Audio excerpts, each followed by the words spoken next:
Graça e paz, meus irmãos, e a todos que estão conosco nesse momento de exposição da palavra do Senhor.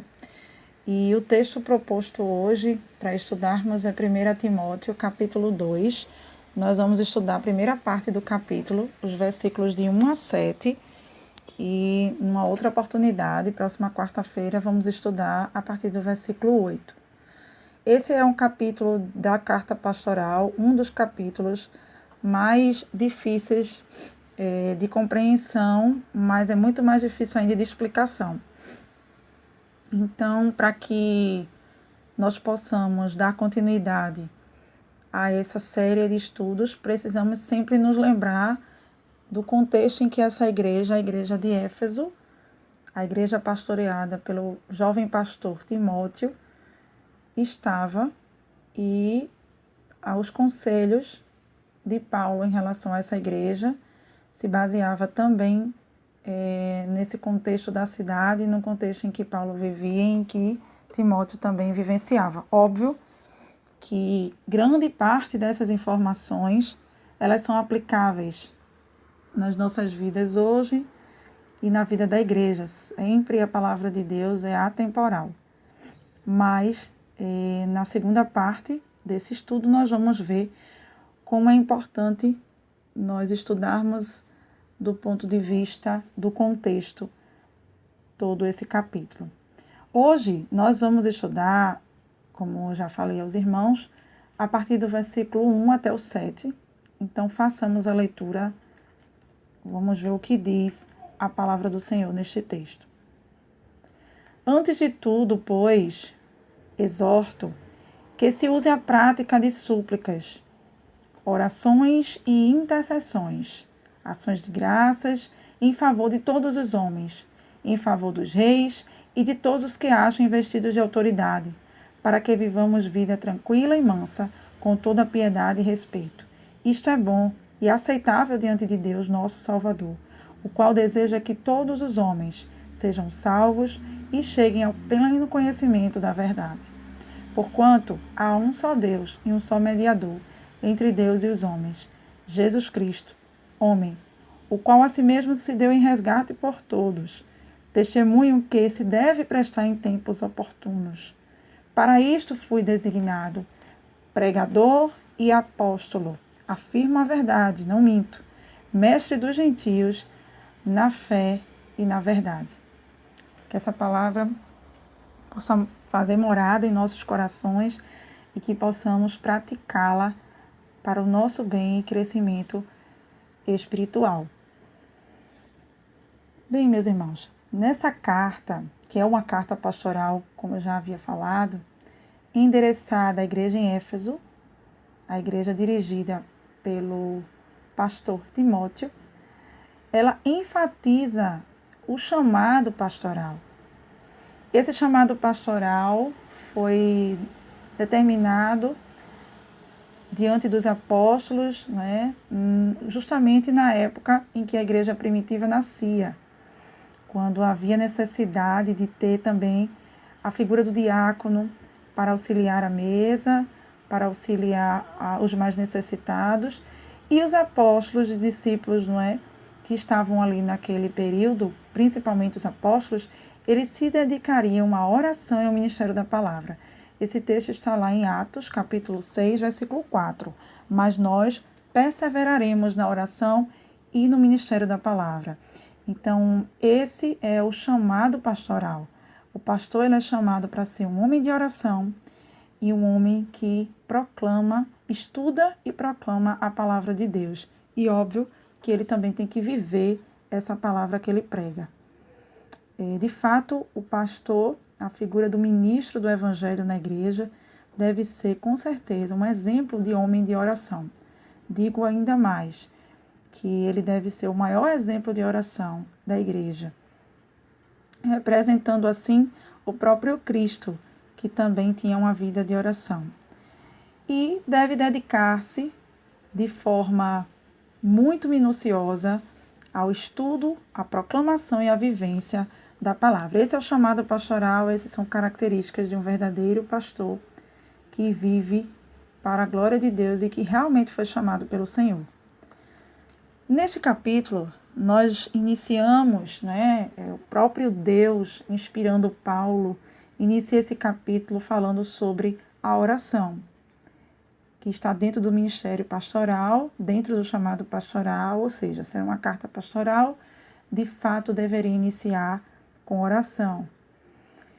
E esse texto, no capítulo, tanto em as versões mais atualizadas quanto as versões mais antigas, eles têm essas duas denominações. Antes de tudo, em primeiro lugar, dando assim a entender que há uma prioridade na oração, principalmente na vida do ministro do Evangelho, na vida do pastor, bem como na vida de todo crente.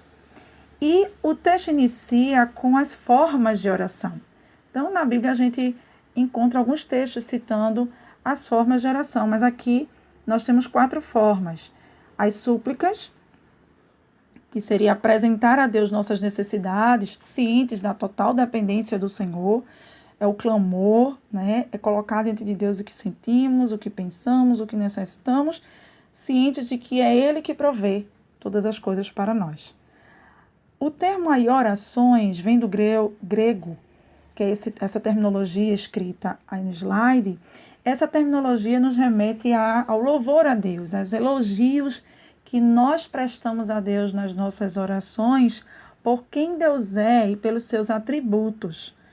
Então, dentro das nossas orações, nós devemos suplicar e devemos exaltar, elogiar, louvar a Deus por quem Ele é e pelos seus atributos. A terceira forma de oração seria a intercessão, que pela terminologia grega significa pedir por alguém ao rei. Então, existia essa prática de alguém interceder a uma autoridade, principalmente ao rei daquela época, em relação a alguém. Então, se intercedia por alguém para que o rei fosse benevolente com aquela pessoa. Assim mesmo somos nós em nossas orações. Devemos suplicar por nós, devemos exaltar a Deus, mas também devemos interceder pelos outros. E na quarta forma de oração, nós temos a ações de graças, que é a demonstração verdadeira de gratidão nas nossas orações. Muitas vezes nós suplicamos, nós exaltamos a Deus, nós intercedemos por alguém, mas deixamos de ser gratos a Deus. E de forma alguma as nossas orações devem ser privadas da gratidão, porque tudo o que temos e tudo o que somos vem do Senhor. Então as nossas orações devem ser permeadas por essas formas, por essas práticas de oração. E qual é o alcance da oração? Nos versículos 1 e 2, nós vemos que o alcance da oração são todos os homens. Então, a palavra de Deus, a ordem do Senhor, é que oremos por toda a humanidade, homens, mulheres, crianças, idosos, todos têm que ser e são alvos da oração da igreja e da oração do ministro do Evangelho, que é o pastor da igreja. Salvos e não salvos devem ser também o alvo da oração do pastor. Por exemplo, lá em Lucas, capítulo 23, versículo 34, Jesus orou por quem estava sendo seu perseguidor, quem estava, de fato, lhe magoando e lhe machucando, quando ele diz: Pai, perdoa-lhes, porque não sabem o que fazem. Jesus deixou esse exemplo para nós, de orarmos tanto pelos salvos, irmãos em Cristo, quanto aqueles que não são salvos, como aqueles soldados. Devemos também orar pelos nossos inimigos. Em Mateus 5,44, o próprio Cristo diz que nós devemos orar pelos que nos maltratam e perseguem.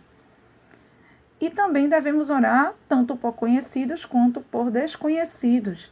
Pessoas que nós não temos contato, mas que devem ser alvo de nossas orações. Nós fazemos muito isso durante o período de campanha missionária, quando nós oramos por missionários que não conhecemos, mas que tomamos conhecimento de suas vidas e seus ministérios e estamos ali orando. O próprio Salomão, ao inaugurar o templo, ele orou pelos estrangeiros, pessoas de outras nações que ele não conhecia. Lá em 2 Crônicas, capítulo 6, versículo 33, diz o seguinte: ouve dos céus, lugar da tua habitação, e atende o pedido do estrangeiro, a fim de que todos os povos da terra conheçam o teu nome e te temam como faz Israel, o teu povo, e saibam que este templo que construí traz o teu nome. Então, de fato, nós devemos orar sem cessar por todos. Isso é um mandado do Senhor, isso é, de fato, uma ordem, mas deve ser um prazer para nós orar ao Senhor. Aqui nesse capítulo, nós também sabemos que o alcance da oração, ele também permeia os reis e as autoridades constituídas. No contexto em que estamos aqui, nós temos o contexto do Império Romano. Nós sabemos que o Império Romano era um império cruel, com os estrangeiros, com os escravos. Porém, o próprio Deus, não somente nesse texto, mas em outros textos, relata que nós devemos, sim, orar pelas autoridades, mesmo que sejam autoridades vis, mesmo que sejam autoridades que se auto-intitulam deuses, como eram os imperadores romanos. É óbvio que nós não vamos desobedecer a palavra de Deus. A palavra de Deus está acima de tudo. Se um governante é contra a palavra de Deus, nós devemos, de fato, obedecer antes a Deus do que aos homens. Porém, nós vemos que o contexto de Paulo era muito mais difícil que o nosso.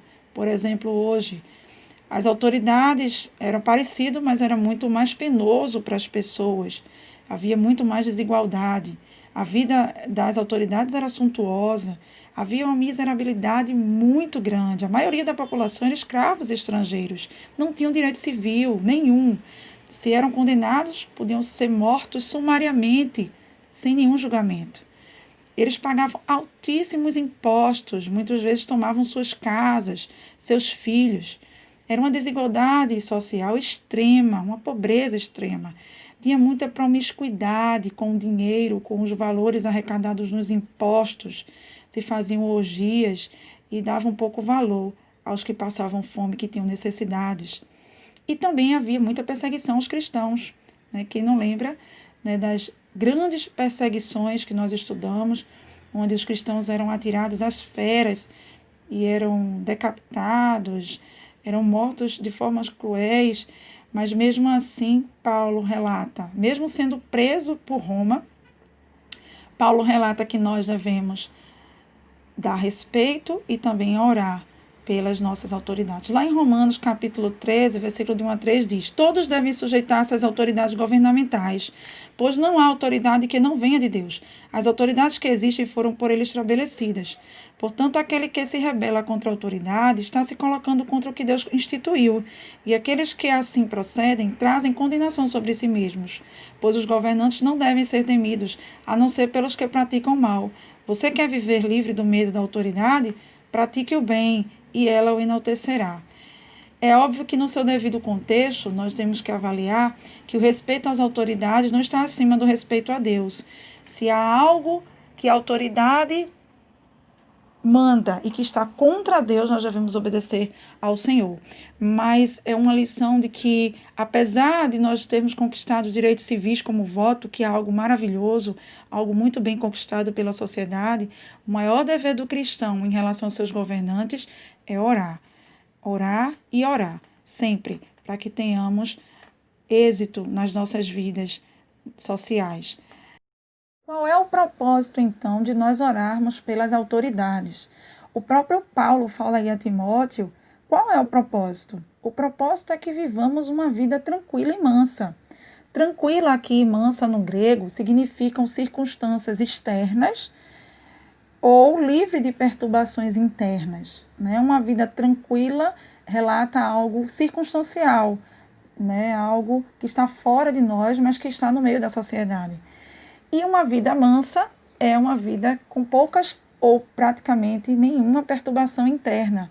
Óbvio que nós temos os nossos anseios espirituais, mas falando do ponto de vista geral, pessoal e social, nós podemos sim viver uma vida tranquila se orarmos mais pelos nossos governantes, não é?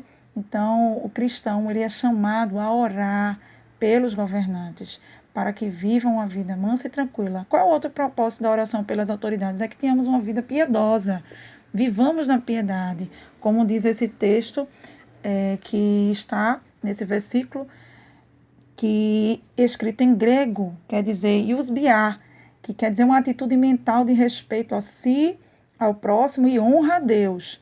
Nós não devemos, de fato, de modo algum, esquecer que primeiramente devemos honrar o nosso Deus, mas viver uma vida piedosa é uma vida em que nós estamos tranquilos mentalmente de que estamos fazendo o certo, o correto diante do Senhor, diante do próximo e diante de nós mesmos.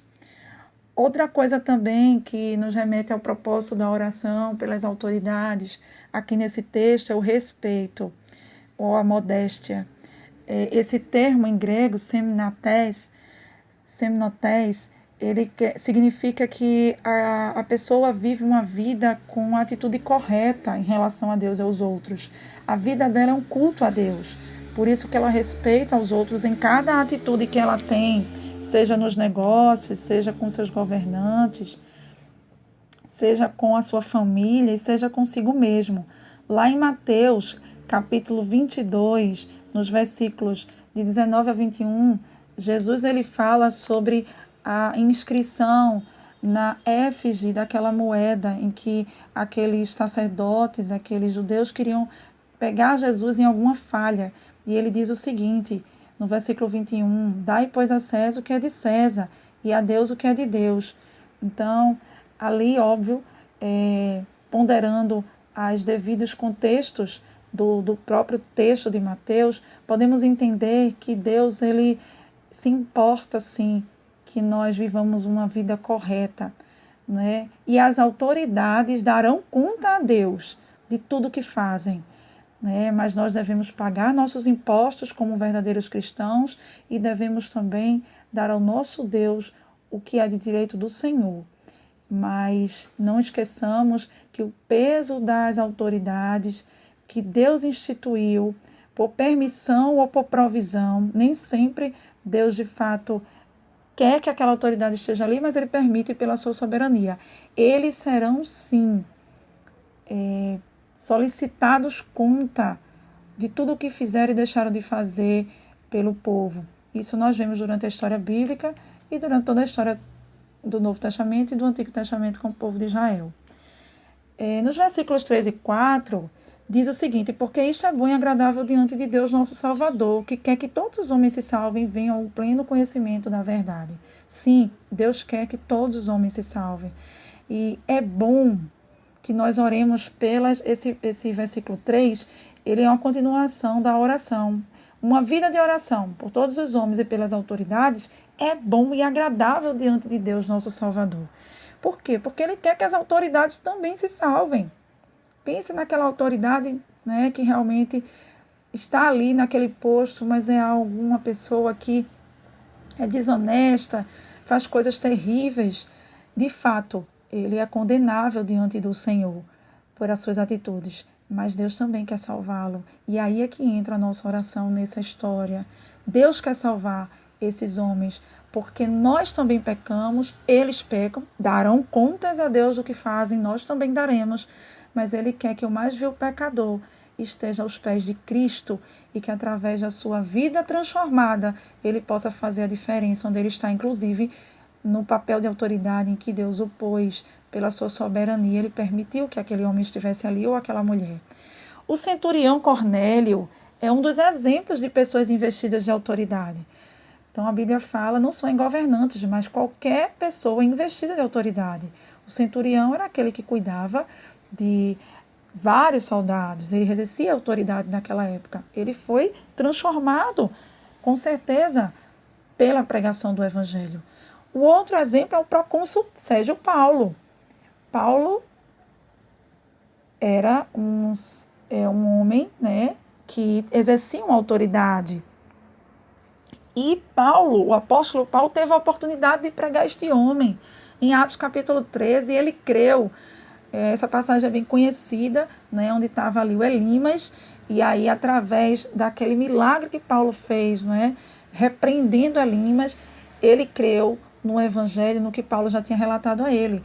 Outras passagens que a gente pode ver em que o próprio Deus envia Paulo a Roma, e nesse caminho em que Paulo está fazendo até Roma, Paulo ele prega a várias autoridades. Ele prega a Festo, ele testemunha de Cristo a Félix, ao rei Agripa.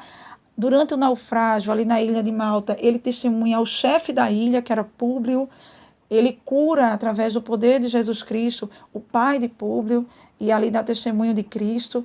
Ele falou e teve total liberdade na prisão em Roma em falar, inclusive para diversas autoridades, diversos soldados. Deus estava encaminhando Paulo a falar aos gentios, a falar às autoridades, a falar aos poderosos, aos ricos, porque todos mesmo, podem ser salvos através do Evangelho de Cristo, através do poder de Cristo em perdoar os seus pecados. Então, Deus, através dessa postura que ele dá a Paulo, ele nos lembra de que todos, sejam aqueles que estão na mais alta corte da sociedade ou aqueles que são, de fato, os mais necessitados, todos precisam ouvir e todos precisam da salvação em Cristo, porque em Cristo todos somos um. Outro texto também em que Jesus ele ora, que a gente já falou, ele ora pelos soldados que estão ferindo ele, e no final daquele percurso de Via Crucis, em que Jesus ele vem a morrer na cruz do Calvário, e há um terremoto, um dos soldados reconhece, ou seja, alguém investido de autoridade, ali na morte de Jesus, foi um dos primeiros a reconhecer, logo após a morte de Jesus, que Jesus era verdadeiramente Filho de Deus. Então, não temos dúvida nenhuma, que Jesus ele quer salvar a todos mesmo. Jesus é o único mediador e resgatador. A Bíblia deixa claro isso nos versículos 5 e 6, em que fala que Jesus é o único mediador entre Deus e os homens, que ele nos resgata de nossos pecados. É interessante a gente entender que a cidade de Éfeso, a igreja pastoreada por Timóteo, né, estava na cidade de Éfeso, é uma cidade idólatra, né, que existia, por exemplo, uma deusa chamada deusa Diana, que a gente pode encontrar em Atos uma história bem interessante sobre como eles viviam, né, dos artífices que faziam realmente aquela venda das imagens de Diana. E aí Paulo confronta, o próprio Deus confronta através de Paulo essa cidade, dizendo que há um só Deus. O capítulo fala sobre oração, sobre clamor. Lembra que a gente começou falando sobre oração? Pois é pelo exclusivo nome de Cristo que encaminhamos nossas orações a Deus. Não é no nome de homens, mulheres ou anjos. A nossa oração deve ser exclusivamente em nome de Jesus a Deus o Pai. Jesus é Deus. Lá em João 14, 9, nós encontramos um texto riquíssimo em que fala sobre isso. Diz o seguinte: disse-lhe Jesus, estou há tanto tempo convosco e não me tendes conhecido, Filipe? Quem vê a mim vê o Pai. Outro texto também é João 10, 30, que diz o seguinte: eu e o Pai somos um. Então, tem muitos textos que falam que Jesus é Deus, e desde aquela época a gente já encontrava heresias sobre esse fato, mas a gente claramente encontra na Bíblia que Jesus é sim o próprio Deus. Jesus Cristo ele detém o único direito de reconciliar o homem com Deus Pai. Em 2 Coríntios, capítulo 5, versículo 19, diz: isto é, Deus estava em Cristo reconciliando consigo o mundo, não lhes imputando os seus pecados, e pôs em nós a palavra de reconciliação. Então, de fato, podemos entender que o único que detém o direito de ser mediador e resgatador é Cristo Jesus.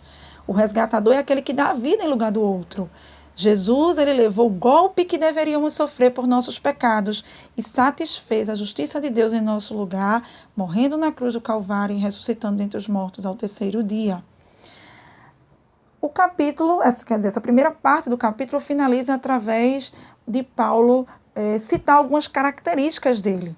A primeira característica é que ele era um pregador. Pregador significa arauto, que leva a mensagem do rei ao povo. Ele não leva a sua própria mensagem, mas aí ele levava a mensagem de Cristo, ou seja, a mensagem dele não era originária dele. As pessoas hoje em dia querem mensagens originais, diferentes, mas a mensagem continua a mesma.